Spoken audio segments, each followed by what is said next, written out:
How's it going? Hope you're having a great day, and welcome to a new episode of Photographiliac podcast. If you want to listen to the audio-only version, it's on Spotify, it's on Apple, it's on all the major platforms, it's everywhere. So, again, I just want to thank you for tuning in to Photographiliac. Today we're going to talk about Hulk Hogan versus Andre the Giant.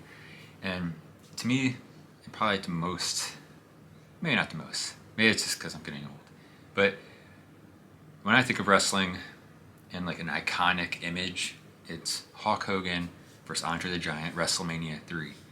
But there's a lot more to the story of Hulk Hogan versus Andre the Giant, and it goes back to the late 70s. What's crazy is that time period and how big that was, it's still being marketed today like this. Like this is a recent release from Funko. It's Hulk Hogan and Andre the Giant. There's action figures, there's T-shirts. It's so big back then, and it's still today, which is just shows how iconic that moment was. And we're gonna dive into a little bit of the history in this part one of Hulk Hogan versus Andre the Giant. I hope you enjoy this episode. Welcome to Photographiliac podcast. I'm your host, OGbsmitty. And if you don't already know, you can actually watch an intro to this podcast on YouTube. Go to youtube.com/OGbsmitty.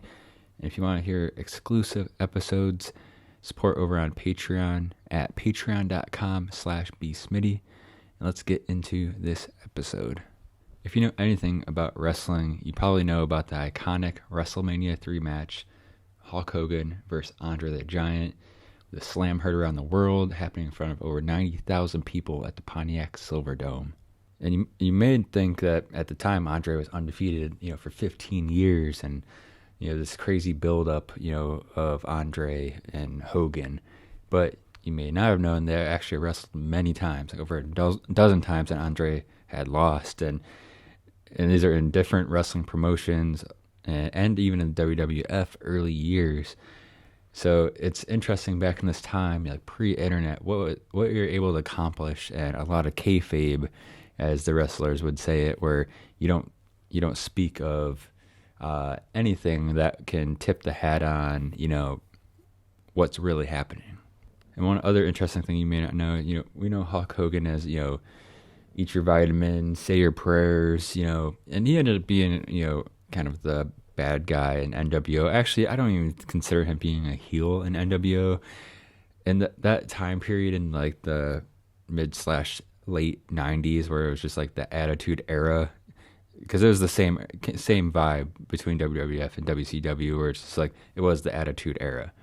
And I feel like that the Stone Cold and WWF and the Hulk Hogan NWO, it's like that's actually what people wanted, even though it was like the heels, like it was a different thing. Like you didn't really see them as bad guys, as in back in the day. But yeah, so Hulk Hogan, everyone, the yellow trunks, eat your vitamins, say your prayers, the all-American Hulk Hogan. He was actually a bad guy, like an actual heel bad guy in the wrestling industry in the late 70s into like the early to mid 80s, really, like, the early 80s pretty much. But what's interesting, again, with pre-internet, is it kind of depended on where you were at in the promotions, or the they call it as the territories, the territories of the wrestling, business. In these days, you had like your certain areas of different wrestling promotions. This was pre Vince McMahon dismantling the territories, and that's a whole nother episode in the future. We'll definitely go over Vince McMahon at some point, and that's who knows how many parts that will be. But this episode here is gonna be a two-parter for sure. I kind of want to go over the early years and leading up to Hulk Hogan versus Andre the Giant, because to me, that image of WrestleMania 3 is by far the image of wrestling. There's iconic wrestlers and moments and all that, going that were to happen going forward, but nothing matches the Andre Hulk Hogan WrestleMania 3. Just the poster alone, the face to face, the build up, everything was just so perfect. Like I mentioned, they wrestled over a dozen times. Late '70s, early '80s. They even had an arm wrestling match, and in classic heel form that Hogan was in, overturned the table and just like caused a whole ruckus and ended it. In a basically whatever you want to call that, like a disqualification for an arm wrestling match. And with the research, there is kind of some different information, and I couldn't find like a poll up like of just like every single match. I'm sure it's probably out there, with a huge deep dive. But from looking around, I couldn't really find a good list because I wanted to just rifle off the matches, and if I find that by the part 2, maybe we'll do that. Just kind of go over the list. But I did find that their first match was as early as 1978 in the wrestling promotion Southwest Championship Wrestling, and that's where they had their arm wrestling match as well. Most of their matches these early years was ended by countout, either or, but would win by countout. And these days, like the early years of wrestling, there was a lot of more of that like countout kind of disqualification style endings. That was kind of a normal occurrence back in those days. And as I mentioned, they did wrestle in WWF in the early 80s. And this is what's kind of crazy, where it's just depended if you knew or not, which is very few people, from the time, by the time WrestleMania 3 were, to happen years later. But they wrestled everywhere, though. That's what's crazy is, so in like the early 80s, Hulk Hogan was the bad guy, wrestling against Andre, which he was the good guy. But they also wrestled in New Japan Pro Wrestling, where it was flip-flopped, where Hulk Hogan was the good guy at the time. You can just get away with these things, pre-internet, and, they did have what they call the dirt sheets back then, but that was for like the hardcore wrestling community. Like, I enjoyed wrestling. Like, I lived and breathed it as a kid, and I didn't know anything about dirt sheets when I was a kid. So, like, you had to, like, be really, like, just deep in, knowledge of even knowing those existed and how to get them out. I'm not even too sure how you even got them. And, with them bouncing around, he was in the WWF for a little bit, and then he was out of WWF, and he was filming for Rocky 3.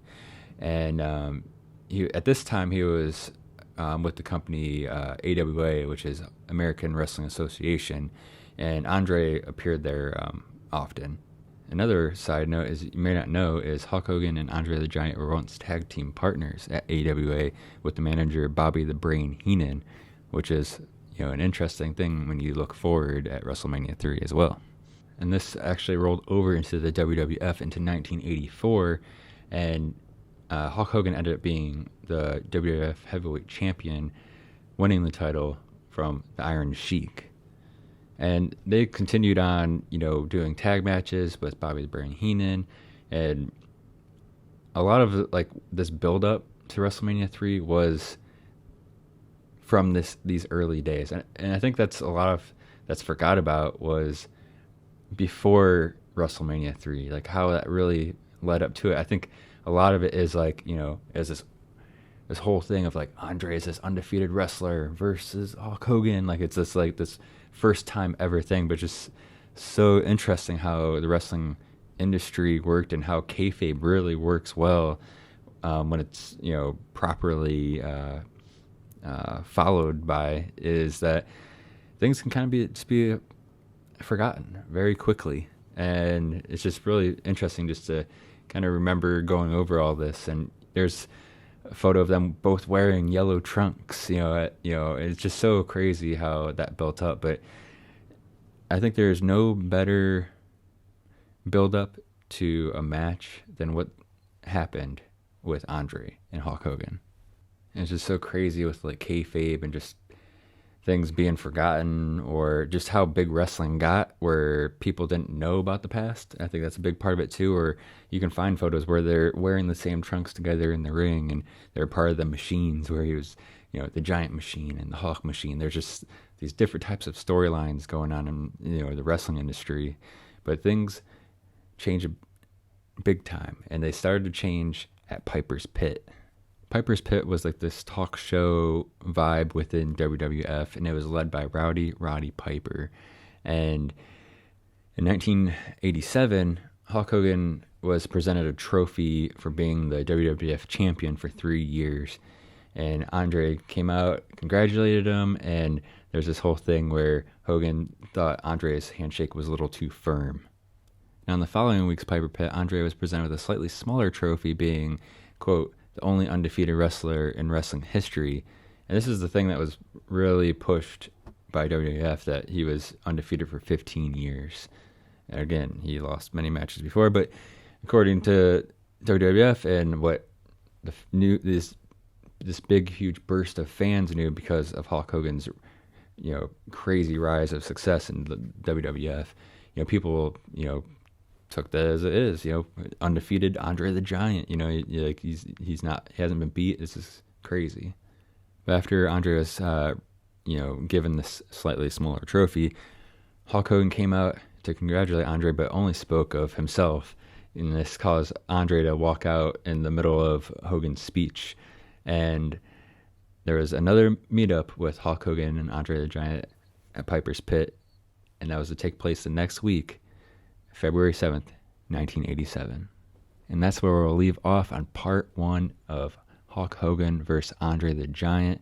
I want to thank you for listening to this episode. Hope you enjoyed it. Follow over on Instagram at Photographiliac Pod. If you want to support the show even further, go to patreon.com/OGbsmitty. And I hope you have a great week.